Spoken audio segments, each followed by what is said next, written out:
What's up, Zox fam? Now, there was a Tribe 9 interview that happened recently with the director, and this is something I wanted to dive into on narratives, numbers, and New Horizons. So this interview is basically where they get an opportunity to sit down with the director to get answers on everything that we've basically been asking, from numbers to new content, etc. This is going to be on Pocket Tactics, so I have the link down below if you guys would like to check this out yourself, all right? Here it says, how much involvement did Tokyo Games and Kodaka actually have in the process, and how did you go about encapsulating the spirit of both the Tribe 9 series and Kodaka's work so perfectly through the story and the world? Now, Yasutaka goes to say, when it comes to the game development, Tokyo Games is in charge of the original character design and background music. Now, that actually is kind of an interesting thing on its own, just because I would have thought Kodaka would have had more of a hand in that, but I guess that also does kind of make sense. Like, they kind of are going off of like the inspiration of Kodaka at that point, but the BGM, they definitely are taken to a whole nother level, because even some of the same BGMs that you hear in the anime, it's like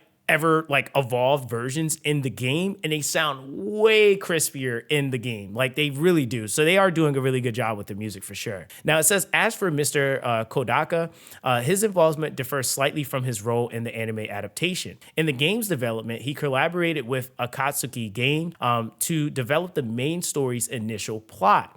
We then took the foundation and continued development at Akatsuki Games. So that's interesting. So I think he just wanted to make sure that they were going in a direction that made sense, just kind of as like an overseer. And that probably will be continue to be his position in this situation, is where he just kind of oversees, but they're in control of where the game is actually going in terms of the direction. Okay, that's interesting. So it says, a good example of this process is the reveal of the numbers' true identity in Chapter 2. This plot point was established early on during the initial plotting sessions with Mr. Kodaka and Akatsuki Games.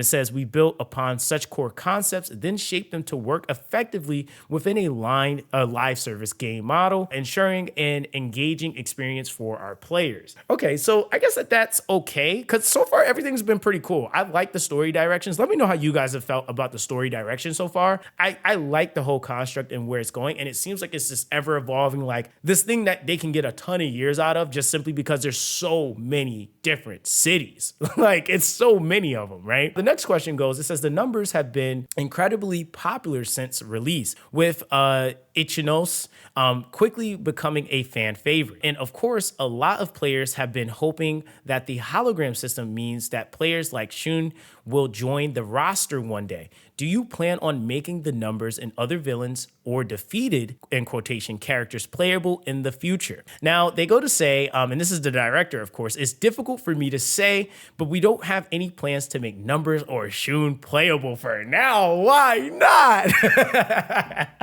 I can get the numbers, okay? Because those are enemies we got to go against, and they're definitely super tuned. Like, I will say that I'm expecting the numbers to be like insane boss fights, etc. Shun though, man, that is rough. But I think a lot of you guys have been speculating that we feel like Zero might be Shun, and it would be kind of like a weird thing to give him as a playable character, but then the main antagonist is in him, right? Like, so it's like we probably need to see more story like unfold first. So then he goes further to say, our development philosophy centers on respecting each character's agency and their role within the story. We want to avoid making characters playable solely for gameplay or business considerations. Oh, okay, that's fair. That's a good point. So what he's emphasizing here is that they're not just trying to sell you a character, they're actually trying to give an experience. That's fair. While the gameplay is integral to Yo and his companion's journey, Ichinos and Shun also have their own distinct narratives. We believe many players would prefer to experience their stories authentically rather than seeing them altered simply to suit gameplay needs. Just like the hologram system is designed to explain and ensure the timeline and spatial consistency with a character, or when a character was obtained through the synchro at a point earlier than the timing he/she first appears in the story, which is true. They are trying to make everything contextually make sense. But again, that hologram kind of broke that barrier, I will say. So it says, as Tribe 9 is a story-driven live service game, we aim to resolve common narrative inconsistencies found in similar titles. For instance, it can feel jarring when the players operating a character is excluded from key dialogue scenes, with only Yo Kurenaka present. True, especially on a story driven. I get that. So to counter this, we ensure that the player's operating character is included in most dialogue scenes, provided it aligns with the story's logic. Okay. They're making. Hey, listen, if y'all got any counterpoints, let me know in the comment section. They're making some good points. Now, it says there are many small details like this throughout the game. For instance, with the hologram system mentioned earlier, if you acquire a character before their first story appearance, the dialogue is slightly altered. Which is true. I did notice that. So it might be a small change, like shifting from nice to meet you to, let me reintroduce myself. But it acknowledges the player's familiarity with the character. So ensuring that we don't spoil the player's understanding or perception of the game is what we care about the most. I can't be mad at that. I will say I'd rather play something that's not just trying to sell me a character versus, the actual immersion and it making sense. This is why I said I kind of like the XP mode, because it's about the emotion and the build up to that XP match. Like, it's not just about just having a game mode where you're playing baseball. It's actually dialogue and an interaction and story and character development that's happening within that. So I think that those points all matter. Now, it goes to say with the next question, a lot of gacha games recently have had pretty unbalanced gender ratios, with a lot more female characters than males. Players so far have been very excited about the varied ranges of characters in Tribe 9. Can we expect this to continue releasing both male and female characters to maintain a gender ratio balance? How do you go about redesigning the characters and their kits to keep the roster feeling fresh? Now, it says, of course, we would like to keep introducing both male and female characters in the future. As Yoko Ranaka and his companions visit new cities, brand new characters will be revealed too. These characters will have their own unique relationships that are separate from the Trash Tribe members. And so, in the upcoming main story, we will show the players a combination of new characters and several existing Trash Tribe members. In the new city, both old and new characters will work together to tackle the XG strategy. So I think just on that talking point alone, like, that's definitely something that I feel like they actually are doing really, really well, right? Like, they are making it to where players can get that overall experience where they're experiencing the old characters, but they're also getting these brand new characters, and they're not just a whole bunch of booba, right? Like, I think that's the term that we're really looking to identify here. It's not just waifu, right? And I think it's nothing wrong with waifu games. I think that it has its own select audience, but I also think that there's things that happen which causes oversaturation, which is the normalcy that we'll see. Like, we had the pre-cone era, then we had the chibi, the chibi era, like all those different things that like just kind of got oversaturated. I feel like it's happened with waifus now. So we're just seeing this overabundance of just way too much waifu-oriented games, and they're starting to lose meaning. Like, it's not even about the actual core gameplay. It's just, hey, cool-looking hot chicks, and that's what people are going for. And this, I think, again, like what they mentioned before, is they're going for more of a core audience of, we want to deliver really great story and have you actually relate and want to know more about the characters as the story unravels, which I think is kind of the whole premise of even them keeping the ratio balanced too. So it does make a lot of sense. Now, with that, they go to say, additionally, the new characters will introduce fresh gameplay feels and mechanics helping to address the current characters' weaknesses or enhance their strengths. Now, it says in Tribe 9, new characters are designed along two categories, one that brings a new perspective when directly operated by the player, and another that significantly impacts strategy when included in the AI-controlled team, which is very true. So it says Suruko, for example, fits into the category, into the first category, while Kazuki leans more towards the latter. Kazuki is a particularly significant character in Tribe 9, so we designed him to meet both categories. In the future, we'll introduce characters focused on providing new gameplay experiences or supporting roles, so please look forward to that. That's actually really good information to know, because now we can actually, and that's actually even for me, like going to help me format my videos for Tribe 9 a little bit better, because that's now, they're telling us that's their intent. There's characters characters that are literally being focused for controlling them, and then there's characters that they are literally intended to be good for AI. And this kind of would explain some of the issues that some players might have been having early game with like characters like Senju or Q. They're designed for sure to be controlled, like for sure, especially Senju. So I definitely think that that's like a really, really good indicator there, because now we can identify it and we can now address and, kind of approach that differently or accordingly, right? Now it goes to say with the next question, on launch, the standard banner features 4 incredibly unique 3-star characters, but a much larger range of 3-star character tension cards. So do you plan on adding more characters to the standard pool in the future? So it says, since this topic is still under discussion, I'm afraid I'm unable to share the concrete details. As far as you may know, we've made a significant adjustment to the synchro rates, and since then, we need to adjust our plans flexibly from the original plan to proceed in a way that leads to the best results. Besides, and again, this part I want to touch on before I just overgo that. This is what I always tell players when they make a adjustment to anything that is fundamentally changing the gacha. They have to have an internal conversation to figure out what the next best source or outcome is going to be to continue to give players what they want, but also in a gacha to continue to generate revenue, which is really important. Now it says from there, besides, in order to provide a long-term live service, it's important for us to evaluate the balance of standard pool and other related designs. Many gacha games have been operated for a long time, with some of them being quite advanced in the global market. Among them, the approach of increasing the standard pool has faced various issues over time, such as the initial characters becoming overpowered or being forced to introduce premium/limited time characters separate from the standard pool. In any case, it is clear that monetization no longer remains as simple as it is. Yes, which is very true. And it says, from a business perspective, as we gain more and more insights from sales trends and operation experiences, there might be new possibilities that arise. However, at least for now, adding new characters to the standard pool seems difficult. So with that being the case, they don't really seem to do that, which I think is fair. Maybe what they can do, what some other games do, is alternating and maybe giving a character, like say after 4 or 5 banners of limited, then having it to where characters rotate in, or having a specific character made for standard. That's always like a great way to just kind of alleviate people that are already at the point of maxing everything out.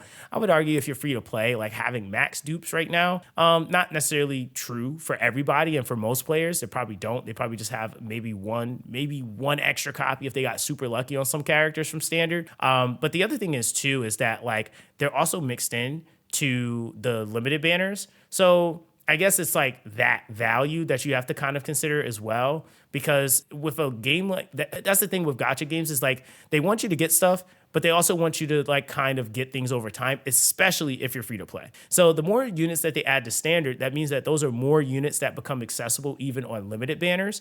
So it really kind of almost defeats the purpose of a limited banner at that point, because it would just be the new unit on there that would be the 50-50, and then everything else that you could possibly just get. So, I mean, there's ways that they can definitely make it work, but I just think overall, the best thing that they can do is really just trying to keep touching bases with the community as they try different ideas.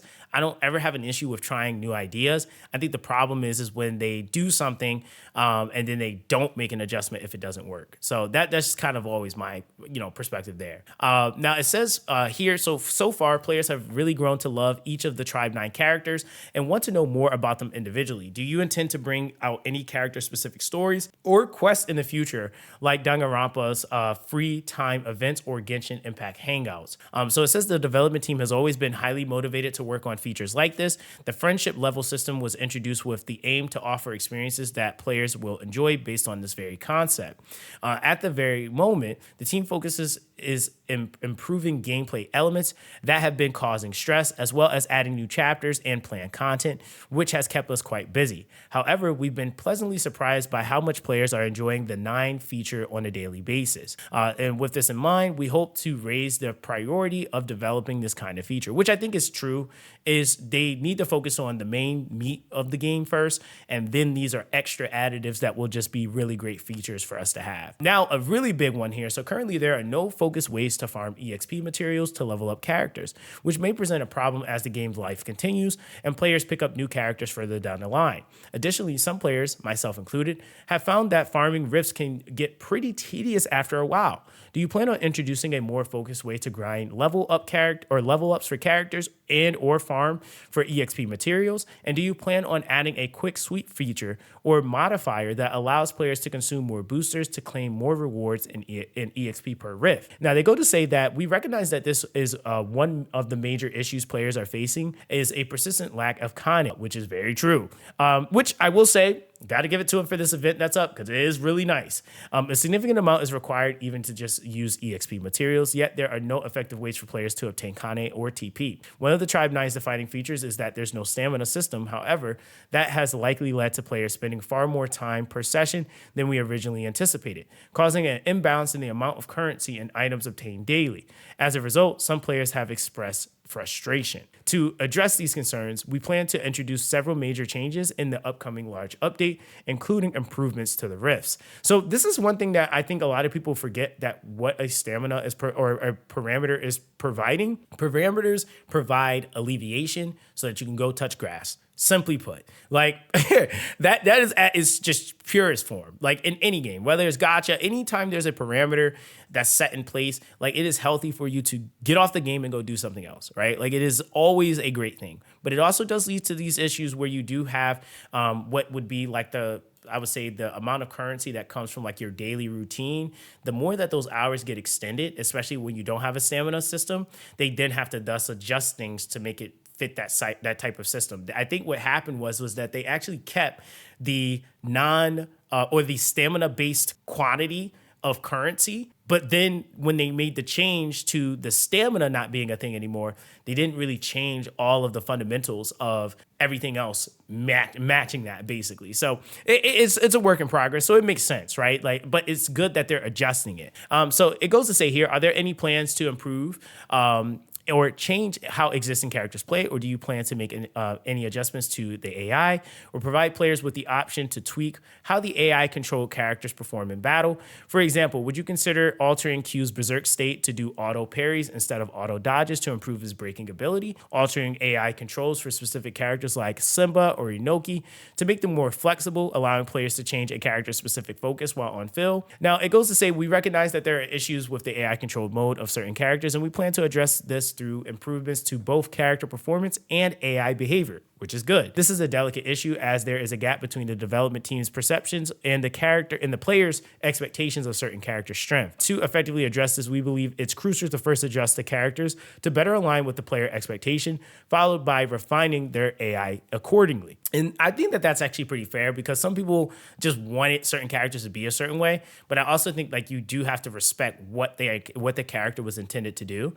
So there's always those things that you have to kind of look at. It's what the character is intended to do, what you want them to do, and then you have to kind of determine from there whether or not you're going to use the character, right? Now it says, as part of these improvements, we will introduce a macro level option that allows AI controlled characters to target the same enemy as the player. This adjustment is planned to be implemented in the upcoming major update, which is huge. Now from there, they go to say, however, we do not plan to introduce highly detailed AI controls as this would overcomplicate gameplay. The primary goal of AI companions in Tribe 9 is to ensure that all players, especially those less experienced with action games, can enjoy the game with ease, which is fair. So therefore, we're not aiming to overly emphasize high-level strategy or technical gameplay. Instead, we aim to maintain a reasonable hard difficulty while allowing different players to enjoy the game in their own way. Now, from there, they go to say, with this next question, since release, players have had some issues with the tension system, highlighting that it only really is useful for break-focused characters.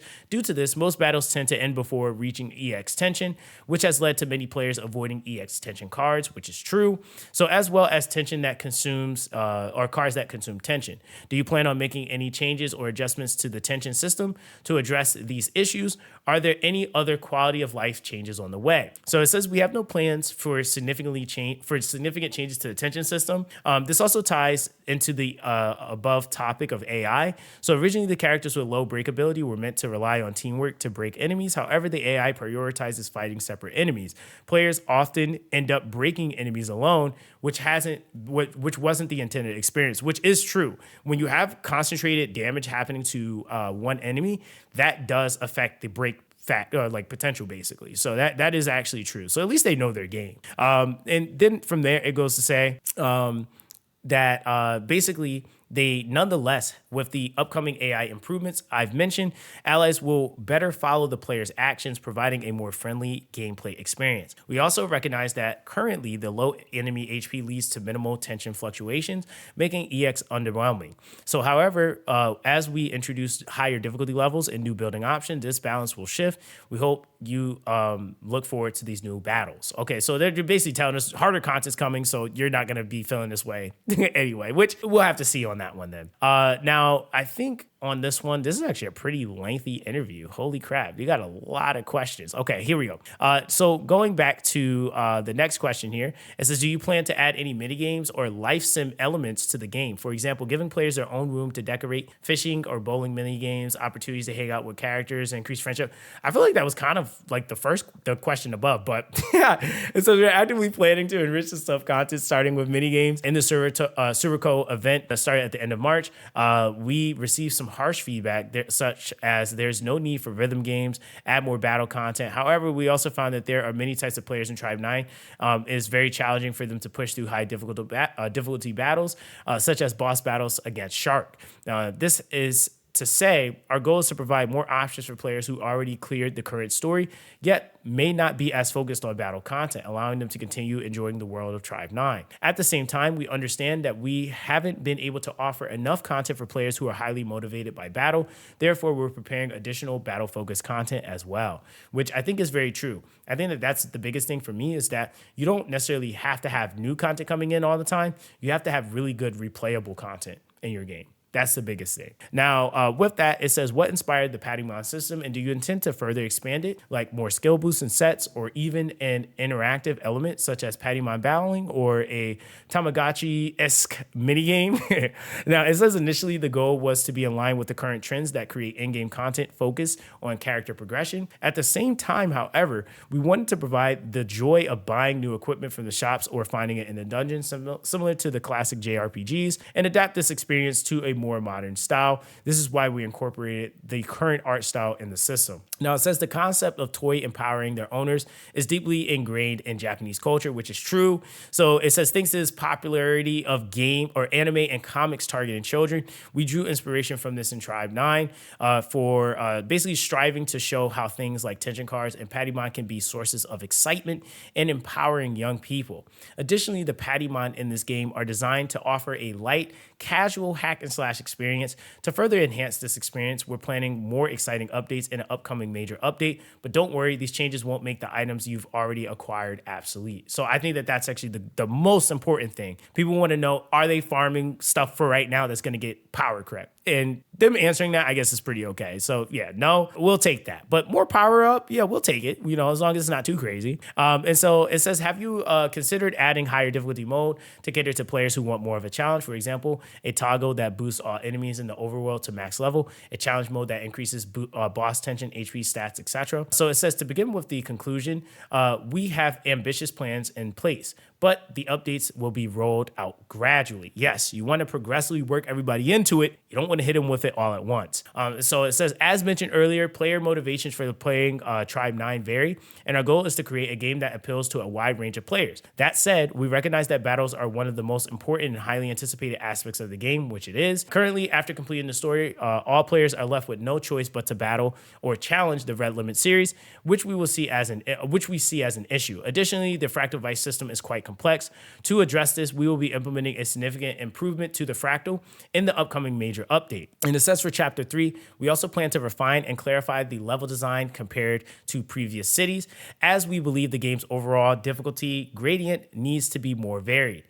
First, we'll focus on making the current content more accessible and enjoyable, and then next, we'll introduce more challenging content. I think that that's always a great thing. You work from the bottom up, okay? Because you gotta have like, again, you have to remember that like what 70 to 80% of most communities are typically casual. So you have to make things enjoyable and somewhat easily accessible for them. And then you start shifting into the in-game stuff. So then it's like, okay, that's something I can get into later.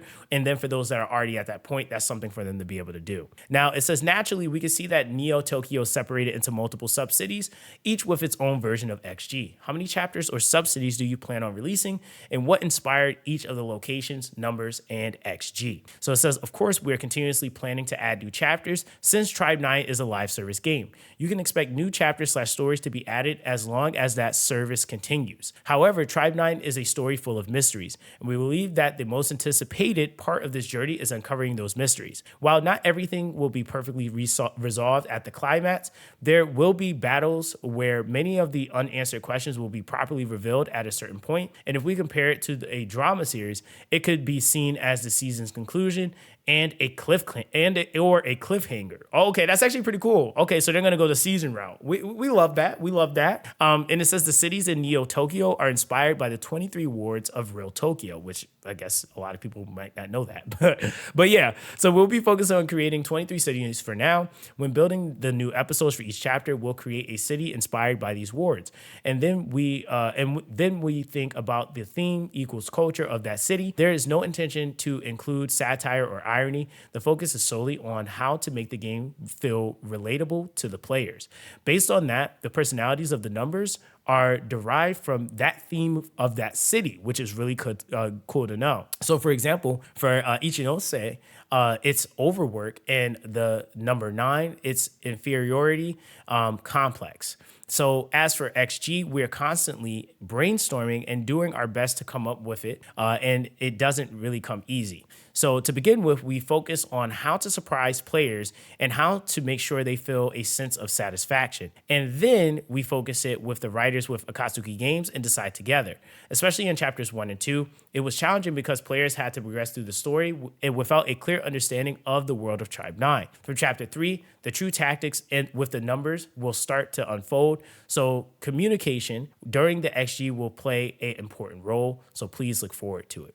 So that's actually really cool. So now they're basically telling us like the XG fights are now going to really matter, because before they really, like, a lot of players are like, oh, you know, I just kind of did whatever, but I really feel like they were really intending that to actually matter. So they're going to make it matter. And it's probably going to be much harder to get through those. You can't just like ooga booga through them. Now it says, what type of new content do you plan to bring to the game in the future, and how frequently could we expect new versions, synchro banners, events, and story expansions? Do you have a roadmap or a timeline for future patches that you can share with us? Now it says we'll be adding a chapter in a new city in Tribe 9 around every 3 months. During this period, we plan to implement synchro, events, and quality of life, QOL improvements on a regular basis, including adjustments for characters that are no longer performing well in a current environment.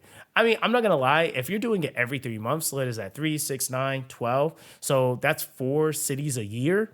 And with that being the case, that then means like within that city, within the 3 month period, you could be seeing like 3 to 4 characters, maybe. Yeah, I would say probably really 3. Probably 3 at most. So that's not bad. That's not bad. So yeah, that's not a bad number. I feel like I can work with that, especially if they're trying to really focus. And as we get more content added to the game, there's going to be more things for us to do. So it's gonna make sense. I feel like once we get more things in the game to actually look at. Now with that, it says the update schedule has been changed due to the development reasons. But starting from chapter 3, we plan to provide updates on a more stable, predictable cycle. Additionally, we're planning to release a roadmap for future patches in the near future. So stay tuned, please.